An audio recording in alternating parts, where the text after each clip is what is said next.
Hello students, welcome to the new video. आज के इस वीडियो में हम रीड या स्टडी करने वाले हैं, देखने वाले हैं ऑक्सीजन साइकिल को। हम बायोजियोकेमिकल साइकिल्स स्टडी कर रहे हैं एक एक करके। तो लास्ट वीडियो में हमने वाटर साइकिल के बारे में जाना था।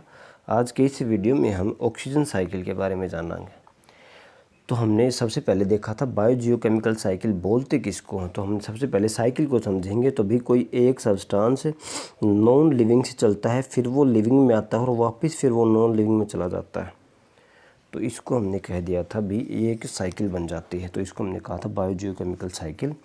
तो ऐसे यदि हम ऑक्सीजन की बात करें, देखिए इसी डायग्राम में सब कुछ बताया गया है। आपको पता है ऑक्सीजन कहाँ प्रेजेंट है, तो हम कहेंगे एटमॉस्फेयर के अंदर 21% ऑक्सीजन है, आपने पढ़ा हुआ है। अब वो ऑक्सीजन आती कहाँ से है, तो हम कहते हैं भी प्लांट्स जो हैं वो फोटोसिंथेसिस करते हैं, तो उससे oxygen as a by product बाहर निकलती है। ठीक है, तो यहाँ तक सही है सभी का। तो फोटोसिंथेसिस से एटमॉस्फेयर के अंदर ऑक्सीजन जा रही है। और क्या बनता है फोटोसिंथेसिस के दौरान, तो हम कहते हैं भी फोटोसिंथेसिस के दौरान ग्लूकोज बनता है। ये ग्लूकोज बना दिया है। अब देखिए, अब फोटोसिंथेसिस को ही देखते जाइए। पहले फोटोसिंथेसिस में यूज क्या होता है, तो हम कहते हैं भी सूरज की रोशनी यूज होती है और प्लांट CO2 को यूज कर लेता है और साथ में वाटर की ज़रूरत होती है। तो देखिए फोटोसिंथेसिस के अंदर CO2 आ गया और वाटर आ गया, इन दोनों का यूज करके और फोटोसिंथेसिस हो गया। फोटोसिंथेसिस होने के बाद फोटोसिंथेसिस से आपके निकली है ऑक्सीजन और ग्लूकोज। तो यहाँ तक हो चुका। अब देखिए एक प्रोसेस होता है रेस्पिरेशन का, सांस लेने की जो क्रिया होती है, पढ़ते आए हैं आप।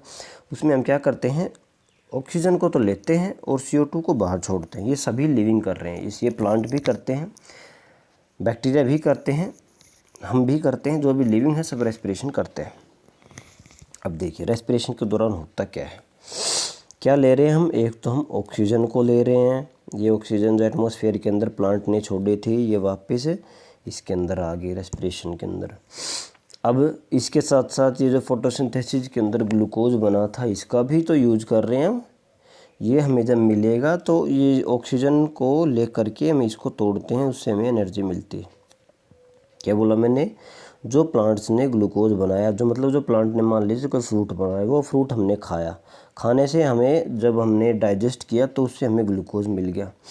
अब उस ग्लूकोज को, ये जो ऑक्सीजन हमने ली है, इस ऑक्सीजन की प्रेजेंस में हम तोड़ेंगे और तोड़ने के बाद उस ग्लूकोज से हमें एनर्जी मिलती है ATP की फॉर्म में।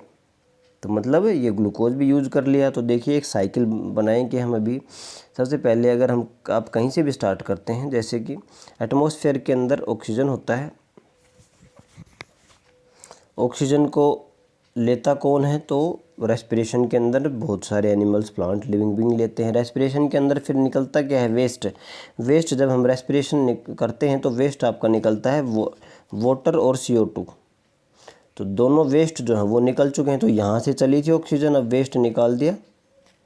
अब इन वेस्ट को यूज कौन करता है, तो भाई फोटोसिंथेसिस के अंदर प्लांट यूज करता है। फोटोसिंथेसिस से वापस ऑक्सीजन निकल जाती है। तो एक साइकिल बन चुकी है। देखिए यहाँ से चली थी, ये मैं थोड़ा दूसरा कलर यूज करता हूँ,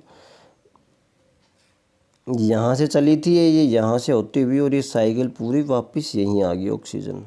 तो ये एक साइकिल बन चुकी है, इसी को हम कहते हैं ऑक्सीजन साइकिल। देखिए पढ़ते हैं, the percent of oxygen in the air is 21%। हमारे एनवायरनमेंट में, हमारे वातावरण में 21% ऑक्सीजन है। द साइक्लिक प्रोसेस, अभी ये डेफिनेशन बताएगा ऑक्सीजन साइकिल क्या होता है। The cyclic process,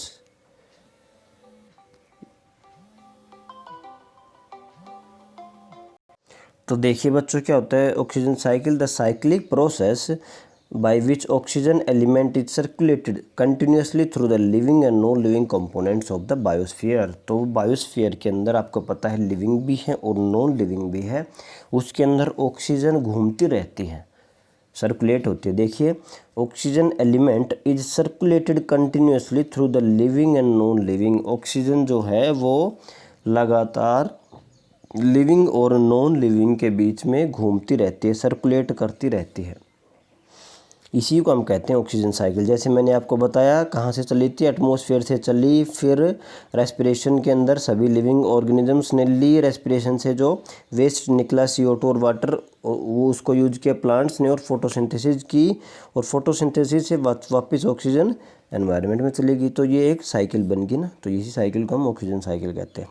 human beings and animal take the oxygen from the atmosphere. तो देखिए ये सब पहले हम जानते हैं कि भाई ह्यूमन बींग्स हैं और जो सभी एनिमल्स हैं वो ऑक्सीजन लेते हैं एटमॉस्फेयर से, एक प्रोसेस होता है रेस्पिरेशन के अंदर। और क्या करते हैं, जो डिकम्पोजिशन जो करते हैं,